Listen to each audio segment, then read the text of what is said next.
Bonsoir, moi c'est Dibourpa Costa Baray, je viens de la Guinée-Bissau. À Bissau, j'ai travaillé au niveau du ministère de l'Environnement en tant que chef de section pour la gestion des ressources non renouvelables. J'ai fait mes études secondaires à Bissau, au lycée Jean 23. J'ai poursuivi mes études supérieures au Sénégal, plus précisément à Dakar, dans l'Institut supérieur de développement local, là où j'ai obtenu une licence en management de l'environnement. Aujourd'hui, je suis candidat à la maîtrise en études de l'environnement à l'Université de Moncton.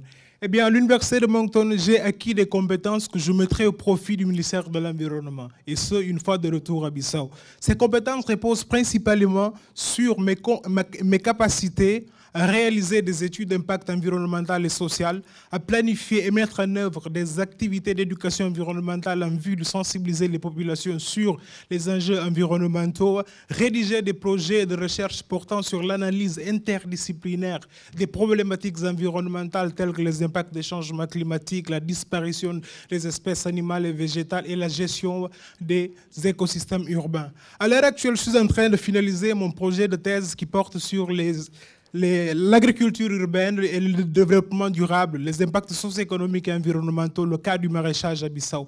Figurez-vous bien que la Guinée-Bissau, depuis son indépendance en 1973, est plongée dans un état d'incertitude politique qui freine le développement économique de ce pays et qui a des retombées sociales négatives. On peut en citer le problème de sécurité alimentaire, le chômage, la pauvreté, etc. Face à cette situation critique, eh bien, les citadins, plus particulièrement les femmes, s'adonnent à la pratique du maraîchage pour améliorer leurs conditions de vie. D'ailleurs, les rapports du gouvernement, des ONG montrent que le maraîchage joue un rôle très important dans l'amélioration de la sécurité alimentaire et nutritionnelle des populations ainsi qu'au développement de la Guinée-Bissau.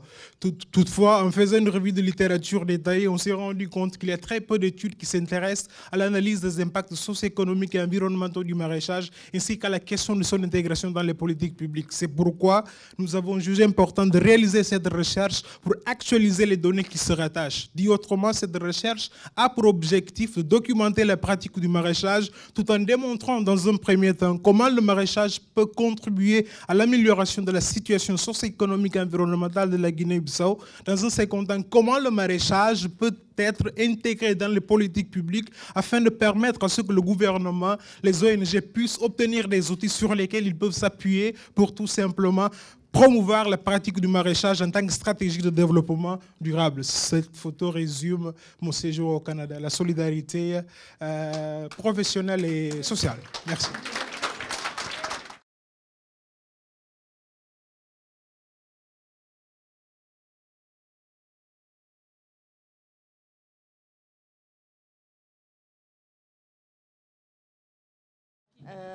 Je vous présente une étude sur l'analyse coûts et bénéfices pour les logements intelligents, logements sociaux intelligents. Donc, on se pose la question, est-ce que c'est rentable de penser le développement des quartiers résidentiels différemment? Ce qu'il arrive maintenant, c'est qu'il y a une forte pression en Égypte pour la construction des logements sociaux, qui ne sont pas malheureusement intégrés dans le développement des villes intelligentes à cause des coûts. Changer de technologie et faire autrement dans les logements sociaux, ça coûterait plus cher.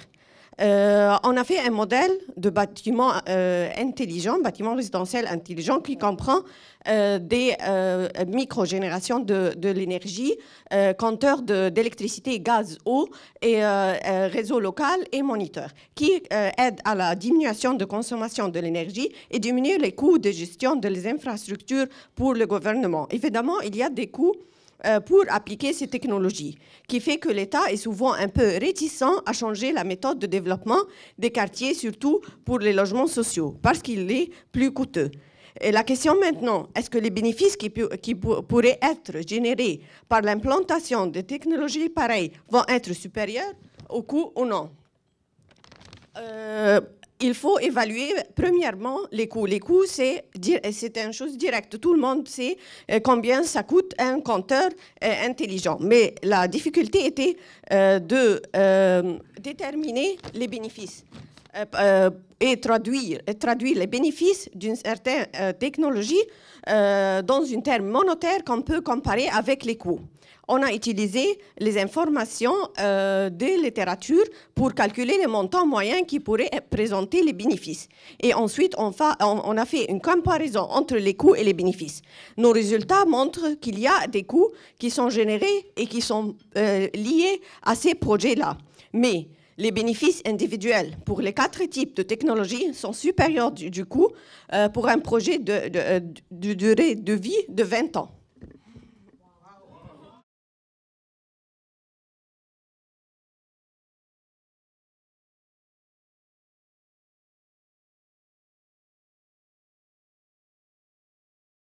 Bonjour, c'est M. Jean-Pierre Comba, assistant deuxième mandat à l'Institut supérieur des techniques médicales.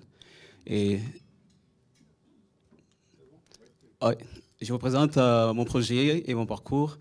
Je travaille dans un laboratoire des xénobiotiques et spectrométrie des masses. C'est l'appareil que vous voyez là-bas.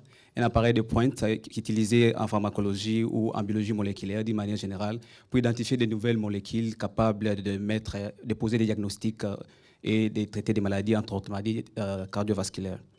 Et là, je vous représente qu'est-ce qui fait qu'il y ait beaucoup de maladies cardiovasculaires et d'autres maladies. En l'occurrence, tout le monde sait très bien que l'oxygène nous permet de faire quoi? Eh bien, de respirer, de vivre.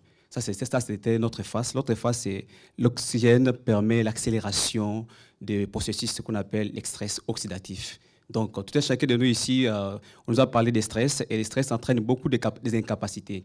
Il y a même des gens parmi nous ici, pendant la nuit, ils étaient en train de faire des travaux justement pour remettre leurs travaux, et c'était beaucoup stressant. Même pour passer ici, on a parlé même des stress. Qu'est-ce qui fait qu'il puisse y avoir des stress? Les gens voient les stress d'une manière générale, mais du point de vue moléculaire, à l'intérieur de nous, quelles sont les différentes réactions qui se passent? Et c'est ce que je voulais en train de montrer là-bas. Les différentes réactions qui se passent là-bas, il y a une molécule qu'on appelle homosténithiolactone qui permet à ce qu'on puisse entraîner des maladies cardiovasculaires, c'est-à-dire il y a des plaques qui se présentent. Et il y a une hypothèse qui s'est mise qu'il y a beaucoup de maladies qui se trouvent entre autres côtés, et entre autres maladies cardiovasculaires. Et cette molécule, dans notre laboratoire, qu'est-ce qui se passe? Nous avons trouvé une molécule, entre autres DHA, qui provient des vitamines C, probablement à tout ce que nous consommons. Et cette molécule fait de sorte qu'il puisse bloquer, ce qui fait qu'on ne puisse pas voir des maladies cardiovasculaires, c'est-à-dire qu'on ne puisse pas voir des plaques au niveau des artères. Parce que s'il y a des plaques au niveau des artères, eh bien, le sang ne circule pas très bien, d'où conséquence, hypertension et ainsi de suite, et ça entraîne des maladies cardiovasculaires. Dans mon laboratoire, on a pu identifier une molécule qui peut empêcher cette maladie cardiovasculaire. Et pour confirmer ces résultats, nous avons trouvé justement des exercices, des manipulations au niveau des labos, plusieurs manipulations, d'où on a trouvé cette molécule, a permis à confirmer l'hypothèse selon laquelle, une fois attaché avec la molécule qui permet à ce qu'on puisse avoir la maladie cardiovasculaire, eh bien, ça va être éliminé. Voilà, il y a beaucoup de recherches qui restent à faire encore pour confirmer du point de vue animal, c'est-à-dire au niveau de l'animalerie, et puis chercher des sangs pour confirmer notre résultat préliminaire.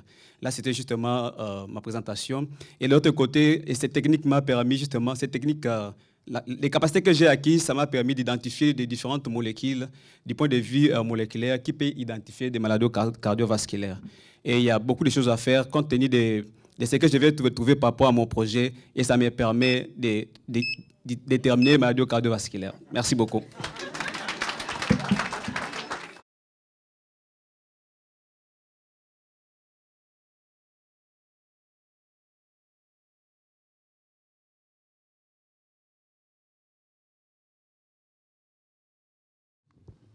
Alors, bonsoir tout le monde.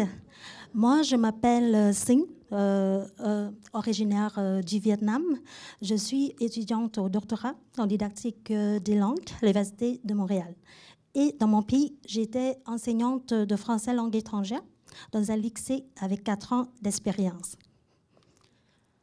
Lorsque j'enseignais cette langue, les difficultés de mes élèves dans la compétence à écrire m'ont motivée à mener une recherche portant sur l'intégration de l'atelier d'écriture dans l'enseignement de ces compétences. Comme il est encore nouveau en contexte vietnamien, donc je voudrais mettre à l'essai de ce dispositif dans le lycée où j'enseignais le français. Donc pour ce faire, j'ai organisé et organiserai encore des formations continues sur ce dispositif pour mes 3 collègues et les accompagne dans leur expérimentation durant une année scolaire. Ça fait déjà presque 6 ans que j'habite à Montréal. Donc, j'ai eu la chance d'obtenir 2 bourses du PCPF, l'une pour la maîtrise et l'autre, c'est pour le présent doctorat. 6 ans, c'est une durée, pour moi, pas longue, ni courte, mais suffisante pour que je tombe amoureuse de Montréal et la considère comme ma deuxième maison. En effet, Montréal, c'est l'endroit où se passe ma jeunesse. J'ai l'occasion, mon séjour au Canada est vraiment une expérience extrêmement enrichissante et inoubliable, certainement.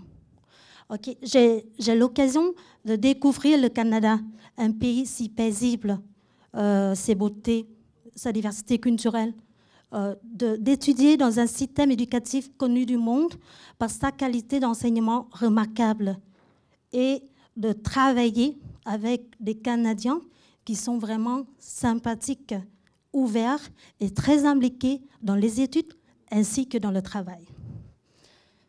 Donc, je profite de ces belles retrouvailles pour dire un très grand merci à l'équipe du PCPF pour votre premier accueil à l'aéroport, très émouvant, que moi, je n'oublierai jamais et qui m'a fait me sentir que je n'étais pas solitaire dans un pays étranger dès l'arrivée de vos sections d'acclimatation fortement utiles qui nous a permis de nous intégrer plus facilement dans la vie canadienne et de votre support précieux pour tout au long de mon séjour au Canada. Je vous aime tant.